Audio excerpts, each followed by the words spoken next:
This is the exposure triangle project, and the exposure triangle is one of the elements about photo and video that we have to know. When you become a professional, the reason these professional photographers are so good is because they have an eye for exposure. They know exactly what to do to the camera to adjust the settings and control the exposure. And when we're talking about exposure, what we're really talking about is light. How much light is getting into the camera sensor.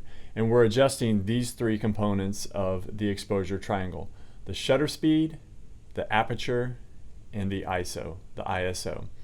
I'm going to show you how to do that on the camera, and we're going to talk about the overview of this project. You're going to be assigned teams, and just like before, the team is going to work together, but at the end, everyone is going to submit a video as we've done before. You're going to use one of our T6i cameras, or we have a couple of T5is that operate in a similar way.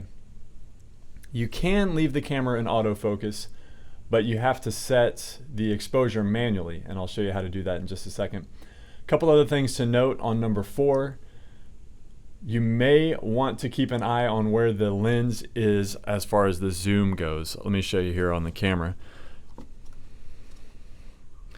When the lens is zoomed all the way out to 18 millimeters, as indicated right there, you're going to have different aperture options than when the lens is zoomed all the way in at 55 millimeter.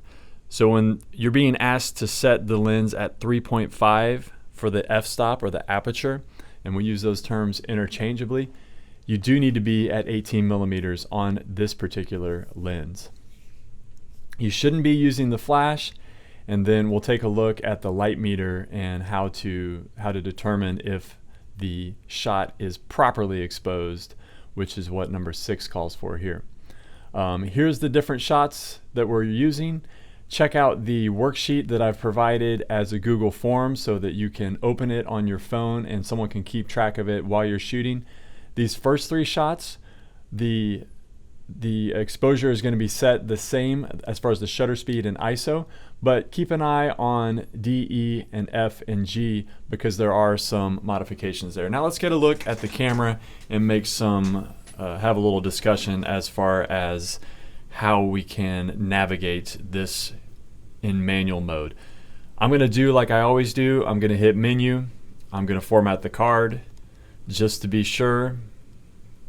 I'm going to hit menu again, and I'm going to get over here and I'm going to clear the settings just to again make sure I'm on the same page as I'm supposed to be. We're going to dial in the M for manual exposure. And notice I've taken the microphone off. We're going to be out shooting pictures, and on a DSLR camera like this, we're going to be looking through the eyepiece to get the image that we want. Now we could actually hit this little live view button here, but that's kind of an amateur thing to do. I've got the lens cap on, so let me take that off. That's kind of an amateur thing to do. There's a very real chance I won't be able to focus on this coffee cup because it's too close. Actually, not too bad. All right, so I can focus on the coffee cup, but I can't focus on my image of the coffee cup. There we go.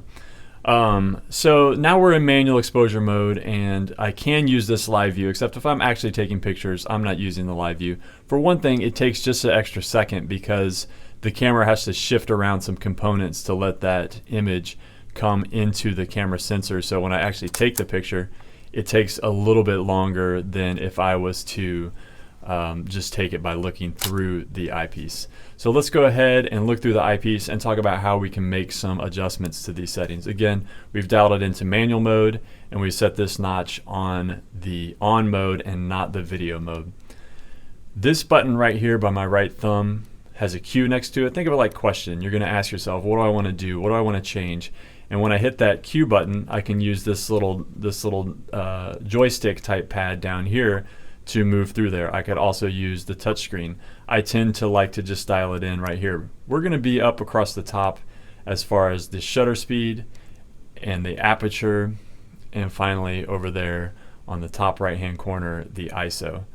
And each of these we're going to be adjusting as asked for in the form.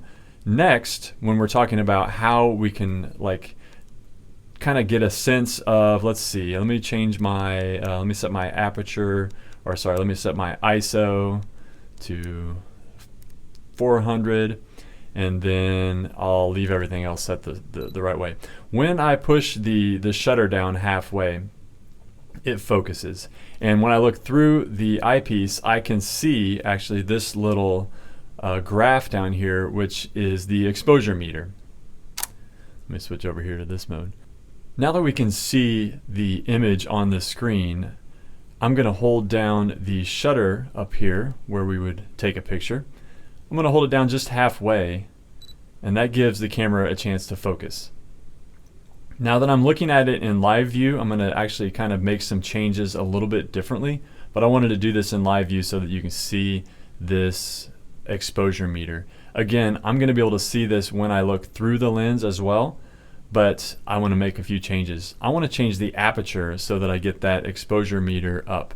And in order to do that, I'm going to hold the AV button, plus or minus, with my right thumb, and then I'm going to take my pointer finger and I'm going to roll that AV value down. And as I roll it down, I see it getting quite a bit brighter. So I'm going to hold that half shutter down again, and I'm going to see that my image is still a little bit underexposed. So if I really wanted to get this image according to manual exposure, being able to control all of the settings, then I need to change one of these other things as it pertains to the exposure triangle. So again, let me hold down the shutter halfway, and again I see it's still underexposed. So since the shutter speed is already kind of highlighted by those little green arrows, that same little scroll wheel up here will allow me to slow that shutter speed down just a little bit, and we'll go ahead and put it there, and I'll hold down half valve, and you can see the exposure is getting a little bit closer to what the camera calls good exposure. Now we'll find if we're out there really taking pictures and doing some actual photography that the camera is doing its best to sort of evaluate everything in the frame, but the reason we want to learn to control that manual exposure is because sometimes you don't want the image to look quite like this. You may want it to just have a spotlight on one character. Well, if you just have a spotlight on something in the middle of a dark stage, if a camera looks at that, it's gonna freak out. It's gonna want to bring all that darkness exposed up and make it brighter. That's why we need to learn the manual exposure. So those are some of the features that you're going to be tweaking, and again, you can take a look at it in live view, and that's probably a good thing to do with your group so everybody can kind of see what's happening when you make these modifications. But you're also going to be able to see that exposure meter as you look through the lens and kind of get comfortable with that. We're going to take these skills in photography and we're going to apply them to our video production real soon. So that's a real quick look at the camera and how it pertains to this exposure triangle slideshow project. Stay tuned. I'm going to show you how we're going to put all these together in a Final Cut project. Now we're starting to really make some projects. All right, let's go.